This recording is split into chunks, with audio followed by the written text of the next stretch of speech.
Nathan, it's over to you. All right, thank you, Philip. Thank you. You know how to work on Yeah, PowerPoint. no problem. So good to see you all here. Thanks for coming. So what I'm going to start off by doing is an overview on what is a Raspberry Pi, what can I use it for before we dive into some of the more radio things that you can use it for. So an introduction, what is it, why use it, kind of a tinkerer's guide. I'm not an expert in anything, but I do like to tinker with Raspberry Pis. So what is it? It's essentially a single board computer. So although technology is evolving and computers are getting smaller, a Raspberry Pi is about the size of a credit card.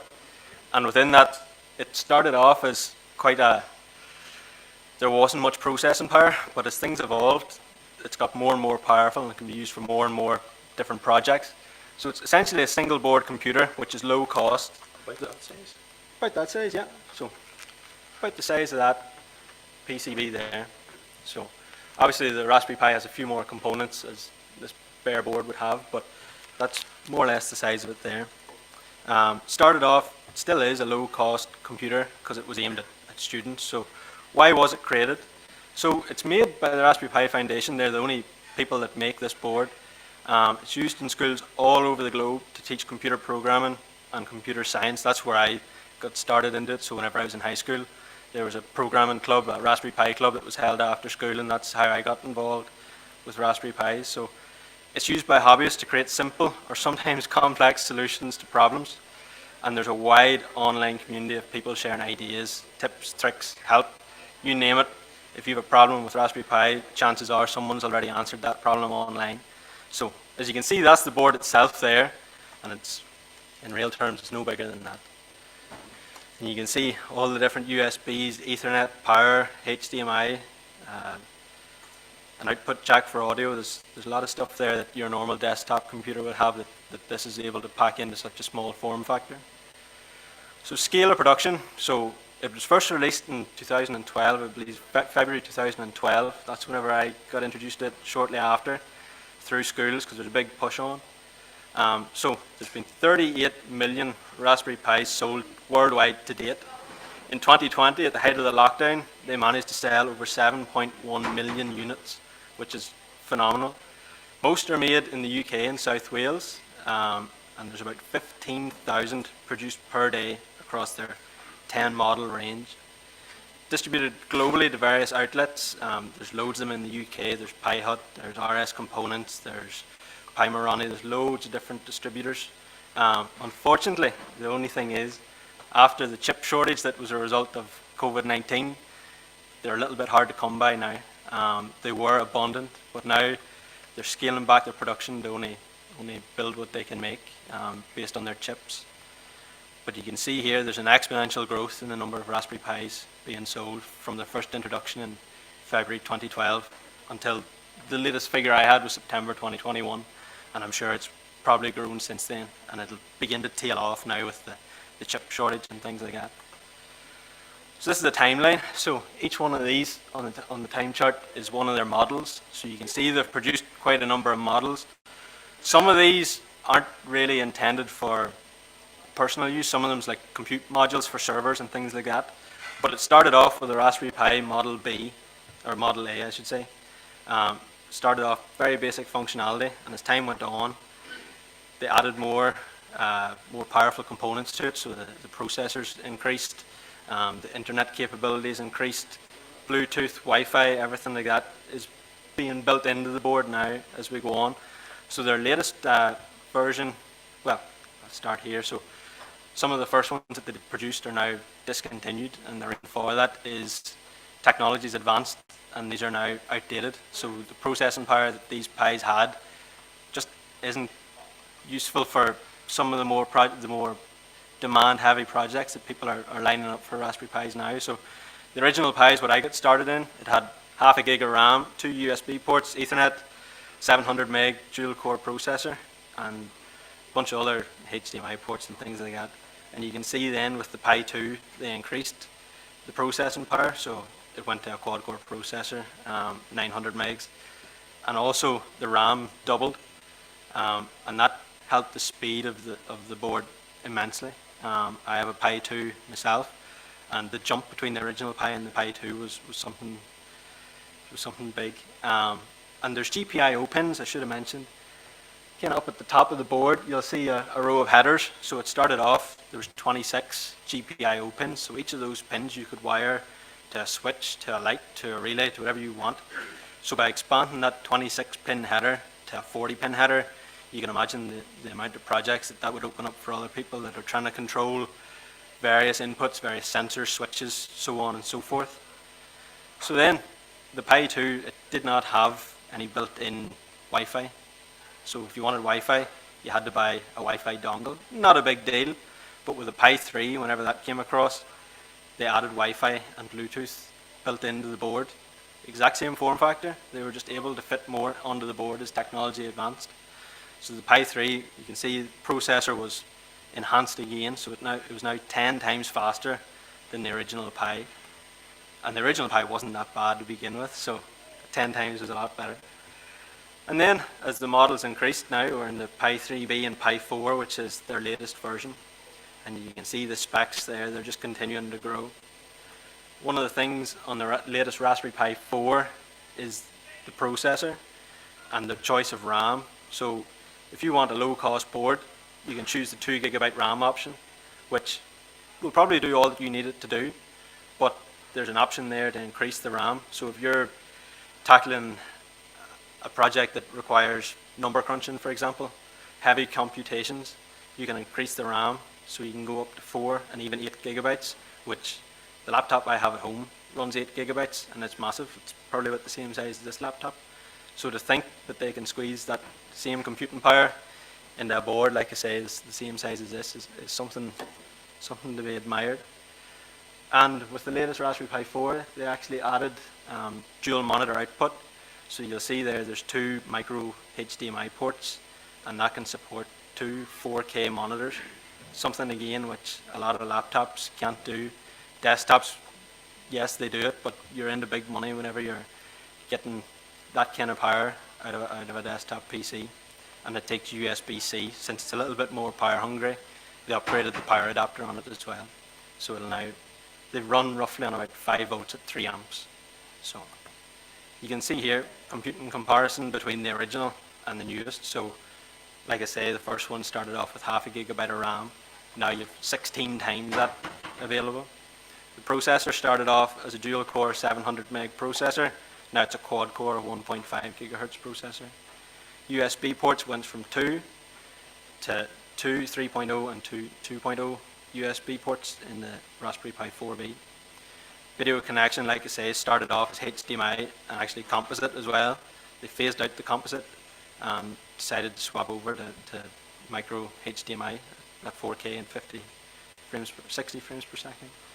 Ethernet, like I said, was the original way of connecting your Raspberry Pi to the internet, unless you had a Wi-Fi dongle. But now you have that capability of connecting it hardwire through Ethernet, or you can use the built-in Wi-Fi board that's built into it, and Bluetooth, and so on and so forth. So you can see there the progression, the step up that they've taken in recent years. So bearing in mind this is only about 10 years ago, so there's a lot of progression there in a 10-year frame.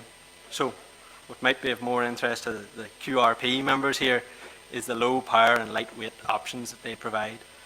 So the A+, more or less the same as the original Raspberry Pi. It's actually a square shape instead of the original rectangle. That was so it could fit into hobby boxes a little bit easier. 40 GPIO pins, still that full capability of inputs and outputs. You have a micro SD card slot. The original used a standard SD card, but then they realized they could save some space on the board by swapping it down to a micro SIM card, the same that's used on your mobile phone. And again, better audio circuit, low power consumption. You can see there it says it idles at almost 2 watts and then 5 watts at 100% usage. So hopefully that falls in within the QRP umbrella. And the Raspberry Pi Zero, so it's even smaller again. If it would be half the size of this board, you would be lucky. And it again has built-in Wi-Fi, Bluetooth. You'll have to solder on your own headers, but that's not a big deal because chances are this is going to be tucked away somewhere in a little box. So you can solder on just only the connections you need rather than soldering on a whole set of headers. And whenever they were available, it ran for about £9.30. And the A's ran for about £25. So if you can get your hands on one, they'll still remain at the same price. They're just very hard to get hold of at the minute. And then the Raspberry Pi Zero was upgraded. A few more processor upgrades. Same 65 by 30 millimeter form factor. And then they progressed into the Pi Pico. So it's a custom designed chip that's on this. And this one at the bottom is really intended to get into schools and get programming. It's almost similar to, if anybody's tinkered with Arduinos, the Raspberry Pi Pico would be your closest comparison to an Arduino that there is on the market. So it runs about 1.3 milliamps in its sleep and 100 milliamps under load, and they can be picked up for £4. So for a bag of chips, you could have a Raspberry Pi Pico and you could connect it to any number of things. So for some of us that maybe haven't used them before, how do you use it? It's simple. You add a keyboard, you add a mouse, you add a monitor, and like I said, the SD card, same type of card that would be used in your mobile phone, for example. That's what holds the operating system. So for a laptop like the one that I'm standing at here now, there's probably a hard disk, probably about the size of that, if not bigger. But for the Raspberry Pis, it runs off an SD card. And if one happens to break, no problem, chuck it out, get a new one. It's not a big cost. You can also add an internet connection. It'll work without an internet connection, but you can add one if you want, and add a power supply. So like I say, they run, the Raspberry Pi 4 anyway, runs at about 5 volts at about 3 amps. So you will need a specialized power adapter for that. The one that charges your phone probably only goes up to about 2.5 amps. So it'll give you a low voltage one whenever you connect it to your Raspberry Pi. So that's why I would recommend if you're going to get a Raspberry Pi, get a proper Raspberry Pi power supply along with it, and you'll have no problems. Peripherals. So as you've seen there on the board, there's different wee connectors and things like that. So peripherals is what they're used for. So you can hook up cameras. The Raspberry Pi Foundation developed their own camera modules. The one on the left-hand side of your screen is the camera module, the original, and then beside it is the Noir camera. So it's actually an infrared camera, so great for night vision. I've seen people hook up both cameras to the same Pi, and they'll have, say, a daytime bird watching system, for example. If they have a bird feeder out in the house, they'll hook up one camera, and then whenever it turns to nighttime, it'll switch into the IR camera, which gives them full night vision. There's a power over Ethernet hat, although it's not really required with the latest Raspberry Pi. You can power your Pi through Ethernet, but then there's different hats. So that one there that I'm showing on the right hand side of the screen is a Sense hat. So it has all different types of sensors built into it. And the idea of the hat is it just slots on top of the board, so it doesn't take up much more room at all. And it has accelerometers, I think humidity sensors, temperature sensors. It is a 8x8 matrix of LEDs, so you can flash text onto it, whatever you want. There's a high quality camera option as well. So I think the first one was maybe 4 megapixels, whereas this one offers 12.3 megapixels. Or there's the list is kind of endless of the peripherals, but you can also get touch screens and a TV hat for receiving television. So I touched on the operating system. So the Raspberry Pi runs on an SD card. You have to flash an operating system onto that SD card. In the same way that your PC comes loaded with an operating system, your Pi needs the same. So Raspberry Pi Foundation, they've developed their own operating system for this. It's based on a distribution of Linux. If anybody's familiar with Linux, it's based on Debian. And Debian 11 Bullseye is the latest release as we speak for the Raspberry Pi OS. Simply, you log on to a computer, you download that OS, you open up a piece of software, and it flashes to the SD card, and away you go. The whole process takes no more than about 5 minutes. So like I say, if something goes wrong with your program that you're writing and something's unrecoverable, it's no problem. Take out the SD card, reflash it, and away you go. It's very, very easy to burn images onto the SD card, so there's no worries there about destroying it. So the functions of the OS. So touched on Arduino.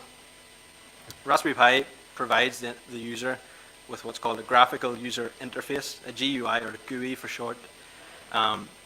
Basically that is what we're all familiar with. If you've worked on PCs, or if you've worked on Macs, every time you operate the computer, you're working off a GUI, as opposed to the old type computers that you had to punch in commands at the command line. This gives you nice icons and clickable images, things like that, that you can navigate your way around without having to go into the command prompt and things like that. So the OS, no need for a bulky hard drive. This makes it great for portable use, and we'll get into that in a little bit. Reliable operation using SD cards. I've heard of hard drives failing, but very seldom have I ever heard of SD cards failing. And the same SD card can be burned over and over again. So if today you decided you wanted to run Debian, or Bullseye as it's called, and tomorrow you decided you wanted to run a different operating system, no problem. Pull out the card, reflash it, and away you go. So Pi OS, it's based on Linux, but it has, out of the box, it has a range of features. So real VNC, so we'll get into that a little bit later on, but that's basically for connecting to your Raspberry Pi headless. So if you don't have a monitor hooked up, you can connect to it from your phone as long as you're on the same Wi-Fi connection. LibreOffice, more or less the same as Microsoft Office. All the same spreadsheets, Word, PowerPoint, all the different the same programs, more or less just under a different brand. Archiver, calculator, file manager, image viewer, PDF, and so on and so forth. Loads of different functions that you can use within the Raspberry Pi's operating system. So like I said, there's other operating systems out there. There's Ubuntu, which is a very popular Linux distribution. You can run that. You can run OS Media Center over on the right-hand side for your streaming. Library Elect, Mozilla, there's loads. PiNet, Risk OS, it's more of an older style operating system. So there's loads of different operating systems. So you don't have to go with the one that Raspberry Pi suggests. You can make it work on all of them. So Arduino versus Raspberry Pi. So some of us may be familiar with both. Some of us may be familiar with none of them. Arduino is basically a microcontroller. So you can tell it, you can program it to do what you want to do. You can connect sensors and so on and so forth. But what distinguishes the Arduino from a Raspberry Pi is the Raspberry Pi is a computer. You can log into it. You can open up your emails on the Raspberry Pi if you wanted. You can watch YouTube videos on the Raspberry Pi, whereas you cannot do that on an Arduino. So they both have their pros and cons. Arduinos are a little bit cheaper, but the functionality just wouldn't be the same as with a Raspberry Pi. And you can program on both of them, and they both take a wide range of programming languages. So there's lots of factors to consider if you are thinking of going ahead and creating a project that's going to involve some kind of processing. If it's straightforward processing that you could program, I would opt for the Arduino. If it's something that requires big computations, or you want to be able to log in and have a nice interface, the Raspberry Pi is probably the way to go. Different communication types and so on and so forth. So hats versus shields. So hats is a term that's used on Raspberry Pis, whereas shields is a term that's used on Arduinos. More or less the exact same thing. It's just another board that slots over the top of your processing board, so to say. So the sense hat, like I said, you can see a little bit closer there, all the different sensors that are on it. And then the Arduino, there's loads of different shields for them. That one that I've pulled a picture of is an Ethernet shield. So it adds Ethernet capability to your Arduino. So it brings it up there closer to what a Raspberry Pi can do. But if you're looking for Ethernet or internet capabilities on a project, I just go for a Raspberry Pi straight out of the box. So why buy a Pi? It's a cheap source of a PC, essentially a personal computer. It has an intuitive operating system, so it's easy to navigate. If you've used any other type of computer, you can use a Raspberry Pi, whereas an Arduino is a little bit more complicated. If you're not into programming or you've never programmed before, an Arduino can be a little bit daunting at first. The Pi has a very user-friendly interface, endless tinkering possibilities. Low cost, high reliability. Again, the low cost aspect of it means if it gets wet, if it gets damaged, if something happens, they're relatively low cost. You can just pick up another one. And they're ideal for automating tasks, and we'll get into some of the uses for them later on. And probably the main reason that I would purchase a Raspberry Pi is if you have an idea for a project, chances are someone's already done it before you. And there's a rich community out there of people that have tried projects that can help with projects. So if you're stuck, if you're trying to take a temperature sensor, for example, if you're monitoring temperatures inside a greenhouse, somebody's probably already done that before. And you can ask online, you can do a quick Google, and chances are the project's not that difficult if someone else has done it before. It's a whole open source community, which means that if somebody has code for a program that works and they want to share it with people, anyone else can access that project and modify it, tweak it, use it for themselves in a non-commercial way. So what can it do? That's a question that a lot of people ask. What can it do? So I like to ask people, what do you want it to do? Because it can do a lot. So what do you want to do with it? So these are some of the projects to consider, or some that I've tried in the past at least. Media Center, we're all familiar with the Fire Stick and so on. Instead of having a Fire Stick dongle on the back of your TV, you can actually mount a Raspberry Pi on the back of it and hook up an SD card with the correct operating system on it, and you've more or less got the exact same thing. You can access, movies, you can access the internet all through this Media Center. So it was formerly XBMC Media Center, and it was an engine called to connect the internet and play video. It makes it possible to access streaming sites, Netflix, BBC, 4 on Demand, My5, the list goes on. Online radio, it's completely free to use. I should have mentioned all these operating systems are completely free to use. You can download them and tweak them to your heart's content. And it's easy to set up, like I say, burn the image to an SD card, throw it in, power it on, and away you go. Something else that might interest some people here is using the Pi as a desktop computer or a shack PC. Could be used on a daily basis. The image I pulled here is someone doing some spreadsheets. Well, it probably wouldn't work in an office setting because, of compatibility between different files. If it's something that you're storing logs on your computer and you want to upload them to QRZ, Logbook of the World, you can handle all that within a Raspberry Pi. Web browsing is effective. If you're loading, YouTube videos, it can slow down a little bit. You'll see it there, but it's still a very, very capable desktop PC. A web server. This is another project that I've tried. Just hosting a simple web server, and I've sort of followed on from this a little bit more. But if you want to have sensors running in your house to say what the temperature is in each room or whether a light switch is on or off, you can wire that in to your Raspberry Pi and have it run a web server. So I could bring up my phone here now and log into an IP address that I know that is my house, and I can see if, all right, the light switch is on, the TV's on, the heating's on. You can connect everything through your Raspberry Pi and then push it out to the World Wide Web, and you can have it password protected so no one can flick on and off your light switches whenever you're trying to watch a movie. Domain name can be set up for free, so in the same way that Google or Bing has their own domain, you can apply for your own domain name. So you could apply for one for your call sign, or you get a free one. There's loads of different opportunities there. And in the test that I very quickly just set up, it was just a little website that said, "Welcome to Nathan's website. Here's a scrolling sign," and that sign just scrolled back and forward along the page, just as a proof of concept. And like I said, the surveillance system, this is one I've tried before as part of the school project that we were involved in. You can see there in the bottom image how the Raspberry Pi connects to the camera. So there's different stands and things like that. Similar to the gooseneck that we're using here, you can connect your Raspberry Pi camera to that with an extended ribbon cable. And you can have your Raspberry Pi monitoring over, you could have it in the garage, for example, and connect it through Wi-Fi. You could have it running time lapses if you were into wildlife or gardening or anything at all like that. You can run time lapses. Clouds even are nice whenever you're doing time lapses. And like I said, it can all be linked to the web, so you can publish all of your files onto the web so you can view them whenever you're out and about, so you don't have to wait to whenever you're home. So the possibilities are endless, and I mean that quite literally. So you can see I've pulled a couple images here of different sensors. So I'm not going to go through all of them there, but there's motion sensors, there's humidity sensors, there's real-time clocks in there as well, there's temperature sensors, proximity sensors. Everything that you want to measure in the real world, you can do it through a Raspberry Pi. So if you want to measure how hot your room is, hook up a temperature sensor. If you have a greenhouse and you want to see, okay, what's the humidity in the greenhouse,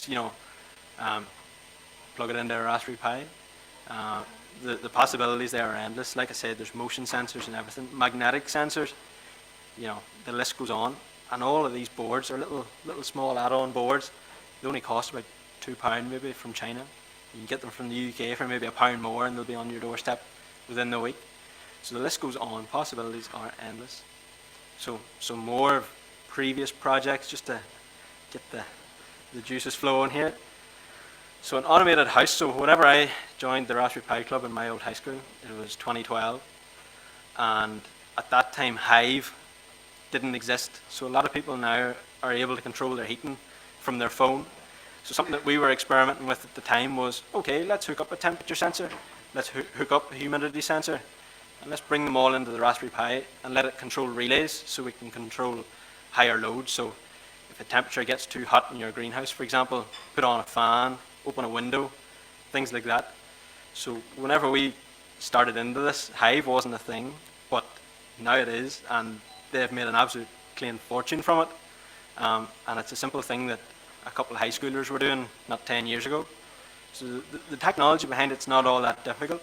Like I said, you can connect your temperature sensors, you can push that data to the web.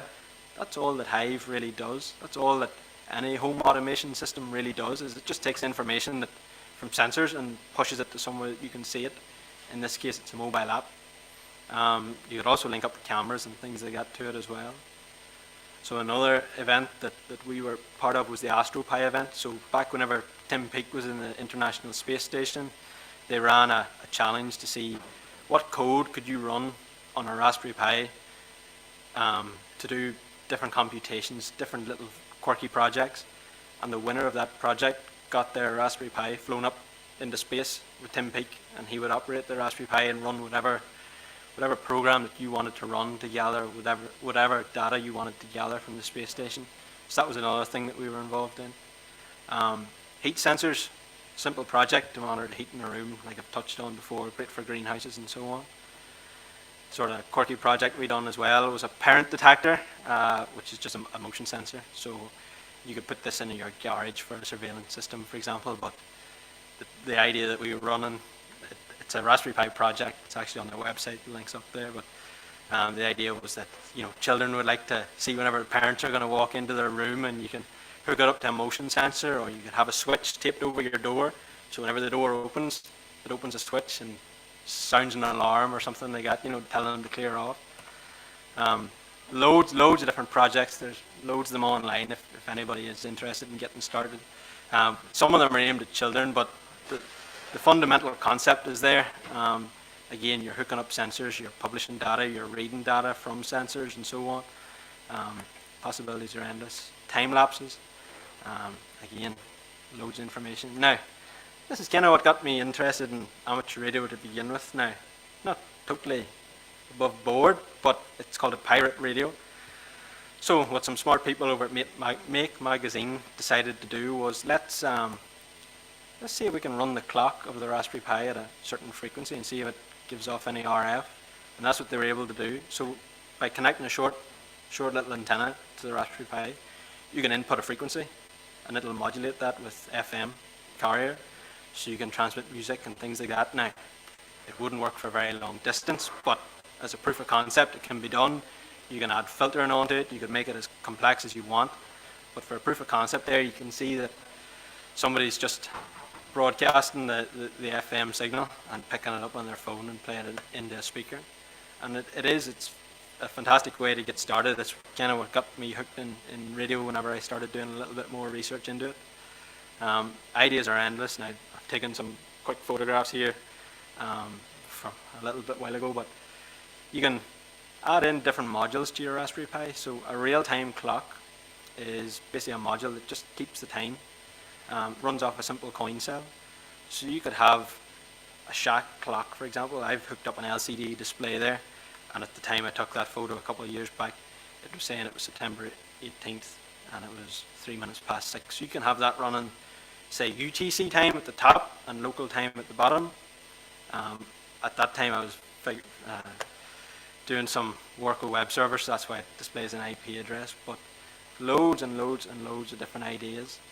I've kind of included a little snip there at the bottom that there's a program in the operating system that's very similar to Access, Microsoft Access, which is a database system. So you could create your own login software. There is out-of-the-box ones available, and we'll get into them here now fairly shortly. So where do I start? So you know now about Raspberry Pis and what they can do and so on.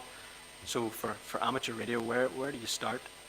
So this is my current setup, and I cleaned my desk a little bit before taking that photo. It's not usually that tidy. And basically what I've run in there is a Raspberry Pi 3B, and you can just about make it out in the middle of the photo, just underneath the monitor. And have it hooked up to my ICOM through a CAT little USB cable. And it's running FLRig, so I can control what frequency the radio's on from the computer, so I don't even have to touch the dial on the radio. You can change frequency, you can change modes, so on and so forth. And I have it, although it's not shown there, I just have it running on a little cheap wireless mouse and keyboard. It's more intended for if you're lying on your sofa, you can operate your TV or your Fire Stick with your wireless remote. So that's what I have running for it, and it works fairly well. So how do I get started, I suppose? And the easiest way, if you're serious about using Raspberry Pis for amateur radio, is download Build a Pi version 3. So this is created by Jason, KM4ACK over in the States.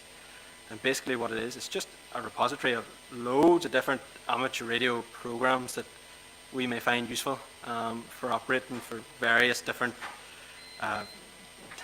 projects that you may be working on. So FLRig, FLDigi, WinLink's even in there, JS8 Call, WSJTX, Chirp if you're programming radios, GPREDICT for satellite tracking, CQRlog, which is the logging software, so you can log your QSOs on a Raspberry Pi as well. Like I say, there's no need for an additional shack computer. QSSTV for SST TV transmissions and decoding. Grid trackers, loads and loads and loads of stuff. And it's fantastically easy to set up. You download from a link and it pre-populates your Raspberry Pi with all the different software that you'll ever need. And Jason has a YouTube channel, and I would highly recommend everybody to check it out. A fantastic resource for doing all manner of things. So out of the box features, so what I'm trying to take you through now is I have Build a Pi version 3 running at my QTH at home. So these are some of the out of the box features. So you can decode data modes, something that I primarily would use it for. I'm not much of a voice person whenever I'm operating, so WSJTX is my way to go. RIDI, PSK, the hated FT8, loads of different whisper, might be an appeal to some people here, weak signal propagation. Like I say, very easy to install. Basically replaces the need for a home PC or a shack PC because you can do it all. And in the photo I shown earlier, you could easily, I did have it mounted on the back of the TV, so it takes up no desk space at all, because I know some of the shack's desk space can be kind of limited with the clutter and whatnot. So the fact that you can mount this Raspberry Pi almost anywhere and just tuck it out of the way, you don't need to worry about it. It doesn't need noisy fans or anything like that. It'll run silent all day long. And like I say, 5 volts at 3 amps, it doesn't dissipate that much power, but if you are doing heavy stuff, you might want to add a heat sink or two. Shack computer, so whenever I was taking this photograph, I just fired up the Raspberry Pi, went on to 14230, 20 meter SSTV channel, and just opened up a program and said, right, what can we see today? And within about 20 seconds, there was SSTV coming through, and it decoded it all automatically, saves the images automatically. It's fantastic. So like I say, it can host a range of applications. CQRlog is the logging software. It's a great bit of kit. CQRlog, yeah. FLRig, JS8 Call, Whisper, loads of different programs. Something that I've experimented with, and this is one of the things I love about the Build a Pi version 3, is that you can operate your Raspberry Pi headless. So if you don't want to have a monitor hooked up to your Raspberry Pi, say you're out in the field, you're up the top of a mountain, for example, you're not going to carry about a big monitor with you up the top of the mountain just so you can see who you're working. You can connect it to your phone, and your phone, if it has a good enough display, a HD display, you can remote in to your Raspberry Pi. It's maybe sitting in your backpack, for example, and you can operate all the same features that I was showing through the monitor just on your mobile phone. So you can decode SSTV, you can see how your Whisper report's doing and so on. In this example, FT8, and allows headless operation. So basically, I had a cheap tablet sitting about, and it was being used for nothing else. Truth is, that tablet was so out of date that you can't actually install many apps on it anymore. but the one app that you could install was the viewer for headless connection. So that's what I did, and that's what that tablet's for now. So while I don't climb up mountains or anything mad like that, I could have the radio running in my bedroom and maybe walk into the living room, walk into the kitchen, and continue working your radio from there. You can change frequencies and everything. So this is kind of a bigger screen example of the headless. So you can see on the left hand side is WSJTX. On the right hand side, just below my call sign, is the rig control. So that's going through the CAT cable. And you can adjust that up, down, left, right, whatever way you want to go. And then just below that's different operating stats, I suppose. You know, how hard are you pushing your Raspberry Pi, because you don't want to melt the thing if you are pushing it quite hard. So you can see there it was running at 52 degrees, which is perfectly fine, and it's a great tool.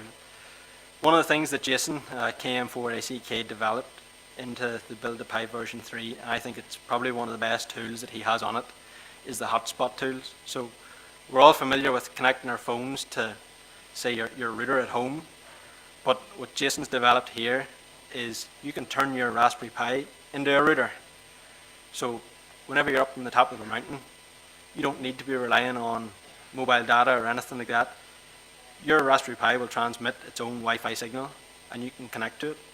So you're not relying on anything else other than the Raspberry Pi itself. You're not relying on any infrastructure out there. You can have a direct link between your phone, say, or your tablet that you're running your radio comms on, and your Raspberry Pi, and that's all done contained. So it's great for taking up hills if you're into that kind of thing. WinLink is another thing that I've dabbled in, sending emails over amateur radio essentially.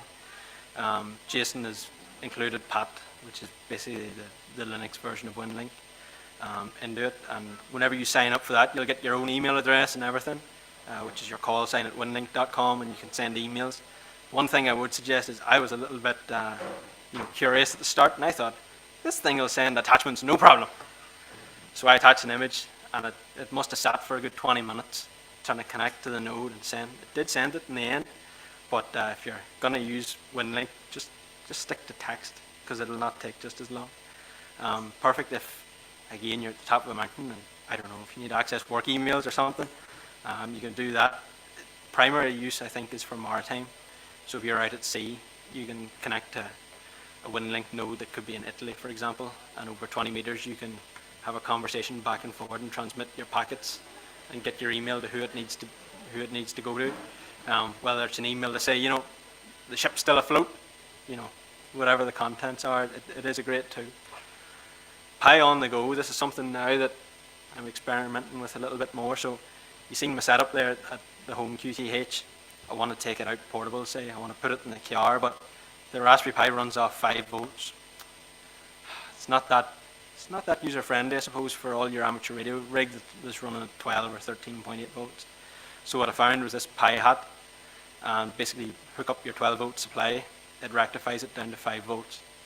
So there's no need to carry about, a cigarette lighter, for example, that's going to be in your QR, transforming the 12 volt to the 5 volt. You can run your Pi directly off 12 volts, and it can be picked up for about £17 online. And the recommended input there is 7 to 16 volts. So if you really wanted, you could even hook up a 9 volt battery, but I wouldn't recommend it with some of the later versions of Raspberry Pi. They'd be a little bit too power hungry for a 9 volt battery. Other uses in amateur radio, these are kind of ones that people are dabbling in, but I haven't yet. HAMCLOck, I've seen people pay extortionate amount of money for have a nice display, HAMCLOck. There's a free version on Build a Pi version 3. You can put this up to a 4K monitor if you have a Raspberry Pi version 4, and like I say, free of charge. You can see the grey line there. People that are able to analyze propagation and things like that, all your different tools are there, your sunspots and so on, band conditions. A MORSE oscillator, now this is one that I've shown before. I don't have it with me today, but in the same way that you could use one of these tutor kits, I'm not trying to do Kanga out of business here, but you could hook up a little buzzer to your Raspberry Pi and do a crude MORSE oscillator, for example. This is one that I have dabbled in, and these are my photos of a very, very crude example of a 270 Yagi rotator. So it works off 2 servo motors.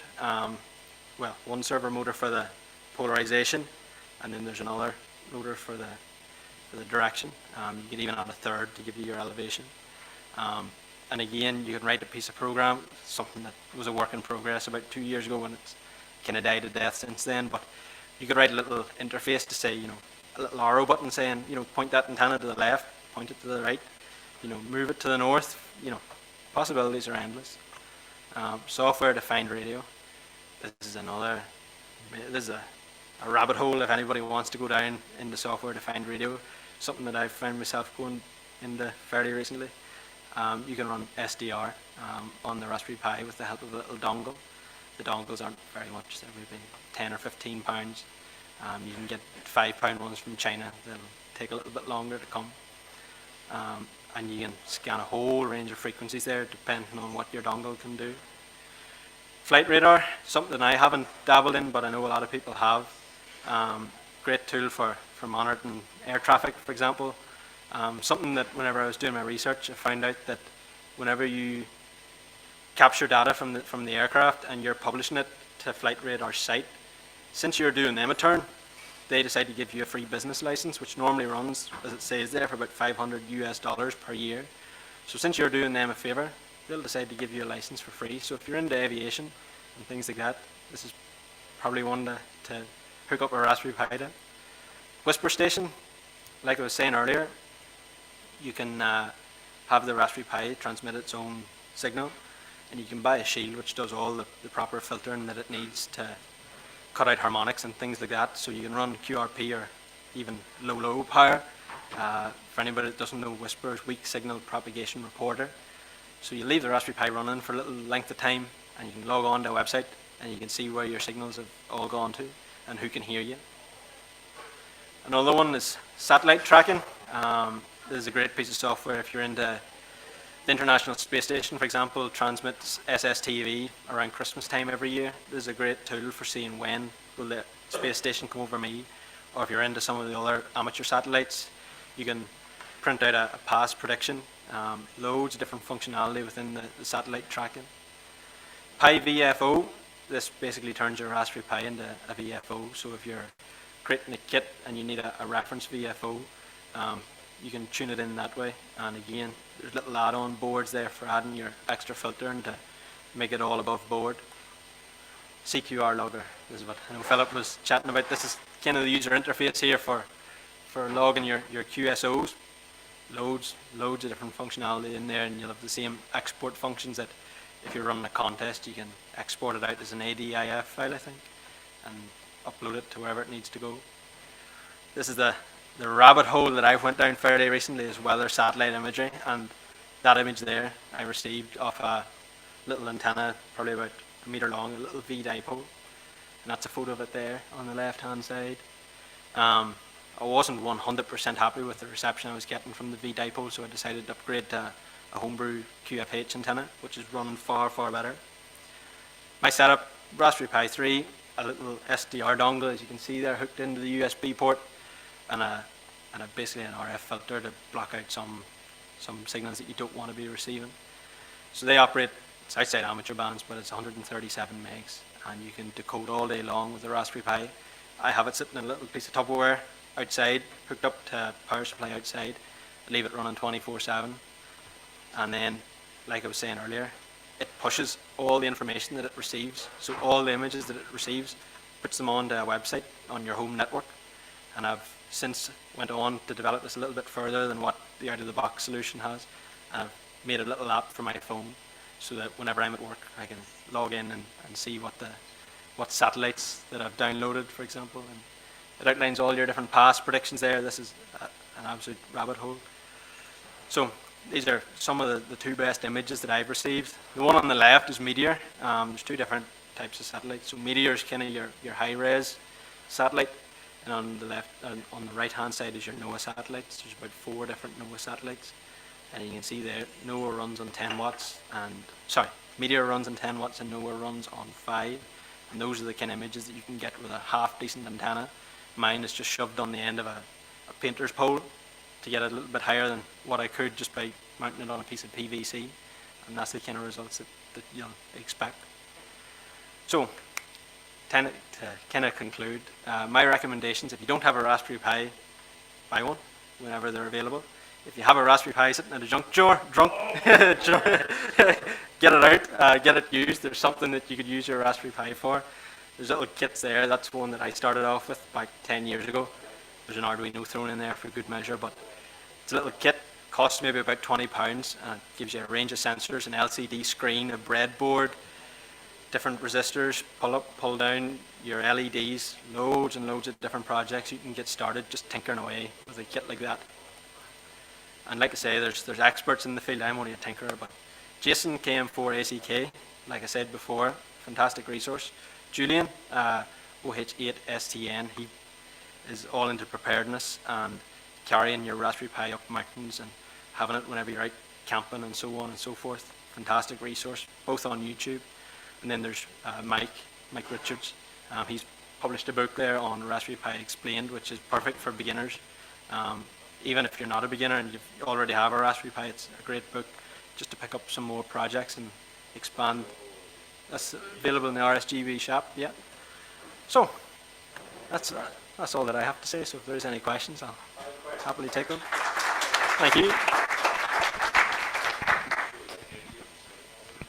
Cheers.